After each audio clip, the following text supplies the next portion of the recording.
Hello, ladies and gentlemen, and welcome to another episode of CAE Sports here. Obviously, this is going to be one of our Overwatch episodes. If you're a fan of Defiant, I'm sure you're not exactly surprised as to what I'm kind of hopping on here very quickly to talk about. I know it's just me. We've been joined by Michael a decent amount recently, and obviously Chris calls as well as kind of my co-host here over the last couple of years. But everybody seems to be busy, so some news broke here, and I just had to hop on quickly and kind of give my thoughts and sort of share some additional information that I was privy to before the fact. I was going to kind of come on here, and I had some plans on alluding to some potential trouble in paradise from the Toronto Defiant, organization and the team perspective, more specifically with somebody like Muze. Although obviously, I guess Halo beat me to it, so all the respect in the world to somebody like Halo.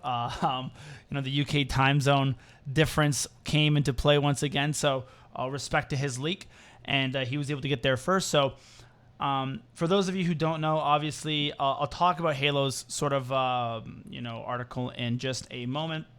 I just want to quickly get to the stuff that I can truly confirm. And this was, of course, with the Aldo and Finale situation.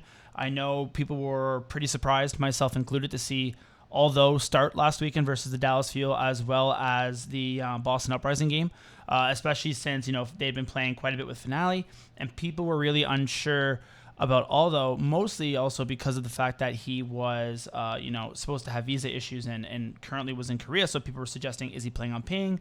A lot of people were suggesting that Finale must be sick. My understanding of the situation, and again, I've pretty reliable sources in regards to this, is that Finale was not sick. Muze was not sick. Although obviously, as well reported, has had visa issues.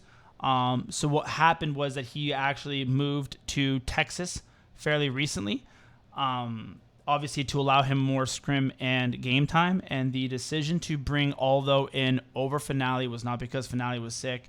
It was purely a coaching call. Now, obviously, this makes sense for a few different reasons. Again, it was confirmed that, obviously you want to give him game time to actually see what he is like from a gameplay perspective. And they also were trying to really hope to, obviously prepare the team as a whole, but also really assess what Aldo can bring to the table from the DPS perspective. So a few important tidbits here. He is going to be in Texas, I believe, until after the Kickoff Classic. The real highlight of that to me was the fact that they were looking to assess him. This kind of leads me to believe that, after the Kickoff Classic, I do wonder if Defiant tried to look to make some sort of move. This was obviously before the Finale situation. I think that's even amplified now. Personally, as a whole, I think that logic seems pretty sound. My initial hearing of that was, that makes sense. If you started the year and Aldo was your guy, and you thought that Aldo gave you the best chance to be that, contending team, if you will, if you thought that he had the ceiling higher than Finale and that at the end of the day you thought your roster had the best potential with him in the lineup, then I was all for bringing him in and giving him as much playtime as possible before the actual Kickoff Classic began. You had a game versus the Dallas Fuel that you were probably going to lose anyways, and a game versus the Boston Uprising that you were probably going to win. So even though I think when you watch those games, there was very clearly some communication issues with Aldo and the rest of the team, if it is true and he was really, brought there just recently before those games, right, and he only had a couple days, 4 or 5 days to scrim and practice with that team, I don't think his mechanics looked off. I thought his pulse bombs were a little shaky, but it really seemed like it was a team coordination issue. So I personally had no issue with that. And I kind of thought that if you looked at how Finale first begun to play, in his first game versus the Washington Justice, he looked significantly worse. So if Aldo's trajectory followed Finale's in respect of, the more and more time they had to practice, the better and better his coordination would become, I was totally okay with that, and I was very excited to see how he would perform in the Kickoff Classic, and I fully expected, one, if the team underperformed to expectations, then you might see a move happen, and also, two, if he was able to pop off and sort of reach that ceiling, then at the very least, the more time and the earlier we brought him in, the higher likelihood that he had in terms of reaching that, promise that some people had seen in him, obviously back in his London Spitfire days, but more so coming into this year. So in regards to the Aldo Finale situation, that is what I feel confident sort of confirming here. This kind of brings me to Halo's, report. Obviously, there were some tweets going around there. If you'd seen people like, Harsha, for instance, some of the Tactical Crouch guys, Jessica and Volto were kind of tweeting some stuff out as well about how, certain teams and players are upset by the fact that they can't practice after the fact. He had mentioned that, both Finale and Muze had requested a trade. Now, while I cannot confirm whether or not a trade request took place, from my understanding, I don't know that the relationship had deteriorated that severely, but I can, again, pretty confidently say that the stuff that I was hearing was that, there was some trouble in paradise, if you will, from the Defiance perspective, and more specifically with somebody like Muze himself. The Finale stuff is personally surprising, and looking back on it, I guess it kind of makes sense. You're a player, you want to play, and you recently benched for someone like Aldo, who kind of comes in here and takes your spot. But Aldo was always on the team. It's not like Finale never knew that he would have competition from the flex TPS perspective.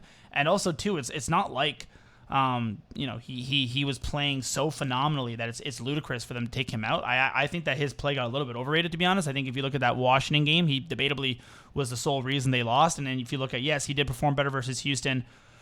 I think that was more of a composition difference. And then, he beat up on Paris, who'd recently swapped Naga for Wub. But, I don't think anything there really left me with a ton of confidence that, yes, he is this kind of guy towards building with for the future. So that really surprised me because, again, also he had a ton of playing time. In theory, it's Aldo who should be like, hey, give me some playing time. You signed me on to be the guy. I can finally play now off ping. So, put me in, coach. So that one didn't make a lot of sense to me. I still think in theory that one can be salvaged. I don't necessarily know why that would be as big of a deal as it was, because I do think that, again, the logic there in terms of playing Aldo was always on the table. I don't know why that would have caught Finale as off guard as it did. And I also don't think that he was incredible in terms of his play. So that wasn't as surprising as when I start to hear, Muze specifically was upset. Again, I can't leak too much here, but I do know that as much flack as the organization from Defiant has caught in the past, my understanding from when this roster was first constructed, way back when, and again, you never know, things can change and this information might be out of date, but that, they were looking to really build around a few different, 3 or 4 core pieces of this organization, of this roster, and I believe that Muze was very much a part of that. He started the year, he was incredibly strong. I think he was one of the main reasons why they were able to kind of secure a victory versus the Houston Outlaws and be as dominant as they looked versus the Paris Eternal there. So for him to have been this disappointed or this disagreeable with a coach like KDG is personally surprising. It's also a little bit disheartening if you're a Defiant fan, because I don't think that we can simply just let him go and bounce back and improve. Again, my hope is that because he was such an important part of this team that they're going to do everything in their power to try to mitigate this relationship and remedy this situation. I believe Adam tweeted out, I saw someone post on Discord that he had already made a statement about he wasn't aware of the situation and they're looking into it and they're going to try to do their best to fix it. I have full faith that is their plan. I don't know why you wouldn't, at the very least, try to make this thing work, because, like I said, I think he was one of your best players, and Hoppa hasn't exactly looked great from when he's kind of came in there to play. So that's really all I have in terms of the rumors in the situation. Again, it's pretty clear that there are some stuff going on behind the scenes. If you're a Defiant fan, I wouldn't lose all hope just yet, right? It's not like he's officially been dropped. I can't confirm whether or not the trade request took place. I can only kind of confirm that there was some, unease with, Muze and the organization. This kind of brings me to my last point, really, which is, is there any way that Toronto can kind of come out of here on top and really try to, make the best out of a bad situation? And I think, again, this is where, if you're a Defiant fan, don't lose all hope, at least not yet. I think it's not looking good. I think the only thing that would really, really destroy my confidence is if they just let someone like Muze go for nothing. On one hand, I understand it's about money. If Houston throws a bunch of cash at you, you take it. I get it. But I know that this organization wants to win. I know that they're not, they didn't spend as much money as they did this offseason to get 7th place, right? Or 6th place. That their goal was to compete with the best of the best. And if you lose somebody like Muze for nothing, I think that significantly hurts your chances. So I do expect them to, if, step one, obviously fix the situation and keep Muze. But if that's not an option, and it might not be, I do hope that they kind of look for that trade situation. And there's some interesting teams out there very quickly. Houston clearly needs a main tank. Again, if you drop Muze for nothing or it's just cash, I think they make a ton of sense. I think the issue with Houston is they don't really have anything to offer in return. In a perfect world, would I see Muze and Finale go to Houston for somebody like Pelican? Yeah, sure, right? I think on one hand, Houston gets better in the main tank position. Finale can kind of help fill that gaps, with merit. And they have Dante, right? Dante looks great on the Doomfist, but Dante can play a ton of heroes at a very, very high level. I almost think it's a disservice to have him on the Doomfist. And I think that the upgrade of, what Muze can bring to the table in terms of flexibility from the main tank position far outweighs Dante in terms of the difference between Pelican and Dante from that DPS position. Now, do I think there's any chance that happens? No, I don't. I think I don't think Houston would give up Pelican, but if you're Toronto, I think that's at least what you start to ask. The New York Excelsior thing is pretty interesting. They're obviously struggling quite a bit. I wonder if you can kind of position somebody like Muze and Finale for somebody like Yaki and Kellen, for instance. That way, I think NYXL gets a bit of a culture shift. They get a very high tank player in Muze, and again, his trade value might never be higher. He looked incredible over those first 3 games. Looked like a legitimate superstar on that monkey. So I think that there is a world in which that actually makes sense from both a team perspective as well as a internal perspective from both teams clearly struggling. Again, I wouldn't have a ton of hope. Obviously, Toronto was very much in on Yaki earlier or in the offseason. He went to NYXL for a reason. But they're not exactly, hit the ground running here. So I think that there is a world maybe in which maybe they sound like a striker, right? And you go striker, Feather, Finale, and then you have Muze as your tank. Even if they kept Kellen and Toronto just went with a solo tank and added Yaki, I think that does also provide them with a pretty cool option. As much as Hotspot has been a little bit disappointing, he's always been known for his flexibility. And I think if you could include somebody like Yaki there, you definitely increase the ceiling of your DPS while maybe decreasing the ceiling from your tank. But in a game like Overwatch 2, considering how strong their backline is, I think that could still work. Maybe you have to throw in a Twilight there for a Gangnam Gym. I know Toronto's really big on Twilight, so I don't necessarily think that would happen. The last interesting one is, do you kind of look at Washington and maybe say like, hey, we're both in absolute shambles? Do you do a Muze for Mag trade? Clearly things are going on with Washington as well. Who knows what's going on behind the scenes with them? So, I know Reinforce on Plat Chat talked about how Meg maybe is a little bit one-dimensional, and Decay requires so many resources that maybe an aggressive tank like Meg, for instance, isn't the best fit. And I thought that Muze played his life incredibly well. So while, yes, he was very aggressive, I don't necessarily think that he was a high resource tank in comparison to somebody like Muze. That would be maybe an option where both teams sort of hope that a player just needs a change of scenery. If you could maybe get a guy like Assassin there as well, that would be gravy on top. I can't necessarily see that coming. And then the last thing is, if you do lose Muze for, let's say, a DPS player, or worst case for nothing, who are the other options available, right? Like before the Marvel situation, I would have thought that made a lot of sense, especially with the history of KDG. But obviously there seems to be some personal stuff there. In theory, you could go out there and bring a guy like Sato back, but I just don't envision that being the case. I don't even know what his visa situation is like. So, Toronto's in a bit of a bind here. The good thing is Hoppa's very, very flexible, so I hope that if they do have to go with one tank, at the very least, Hoppa in theory could be able to fill that role. I just hope that they're able to kind of make the best out of the situation and acquire talent of Muze's ceiling. The very, very last bit I want to talk about is, again, Halo mentioned in his article, is the disagreement between Muze and KDG. And this is, I think, a little bit disappointing because I think KDG has been a bit of a disappointment for this organization. It was somebody who, if you go back and watch our videos, I took a lot of the community's word for how great he was, but I was never massively a big fan of that signing.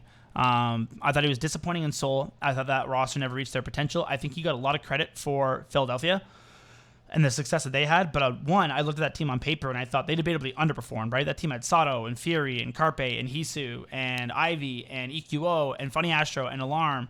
And I was like, you know what? That team on paper should be a top 3 team. So the fact that they just got second, I thought everyone gave him a ton of credit and he didn't necessarily deserve it. I will also say I think that Moby Dick, probably one of the most underrated, underappreciated coaches in the league right now. I think that was Toronto's most underrated signing. I think that he also did not get enough credit for Philly's success in the past. And I look at his ability to scout and bring in young talent, and for the most part, it's been pretty disappointing as well, right? I mean, they obviously got Charlong, and that's great, but you look at last year, right? And Unsun J did not exactly pan out the way that people were hoping, right? He ended up picking a guy like Neist over Valentine or Assassin. And I look back and I think, man, how much better would this team look if they had Valentine or Assassin instead of Neist, who didn't even last a season with them? Aztec was pretty disappointing from when he came in. Even bringing in somebody like Muze, who I think was a great pick at the time, You look at what Florida was able to do by getting somebody like someone who was the main tank from Team CC, right? It's not like it's this unknown contenders team, and he looks incredible. And I guarantee you, he was significantly cheaper than Muze and Hoppa, especially those two combined. So I think that this might be one of KDG's biggest blunders, and I do wonder if this maybe is the final straw and we don't necessarily see him back next year. Again, this whole last part of the video, this is purely me speculating, theory crafting. None of this is my information from behind the scenes. The only thing I will confirm 100% is that Finale and the Aldo situation, right? Like that Aldo came in there, and it was not Finale being sick. It was very much the coach's call to bring somebody like Aldo in. They wanted to really, assess Aldo as a talent, and my understanding is he will be in Texas until the end of the Kickoff Classic. The rumors that I've heard again is that Muze is legitimately unhappy with this current situation. I can't go too much more into that, but I do hope at the very least that it's fixable, and if not, I hope that Toronto is able to make the most out of it and at least acquire some pretty high-end talent out of it. Because again, I think if you can get a Yaki, Pelican, which is a pipe dream, but if you can get somebody like a Yaki, for instance, I think that really would increase the ceiling of this team, especially if you can get someone like Kellen in return. So thank you so much for watching, guys. I apologize for it being quick. I just want to hop in here quickly and make a video. But if, again, like, comment, subscribe, do all that fun stuff. Obviously, follow me on Twitter, right? If you have any questions, I'm more than happy to kind of go back and forth on Twitter or in DMs. Everything's always open, guys. It's always, I think, the best way to kind of get in contact with me since I've been a little bit inconsistent from the YouTube perspective. But appreciate your guys' support. And fingers crossed if you're a Defiant fan, as always, we rise together. And I hope that they're able to kind of bounce back and make the most out of the situation. So thank you for listening. And as always, enjoy.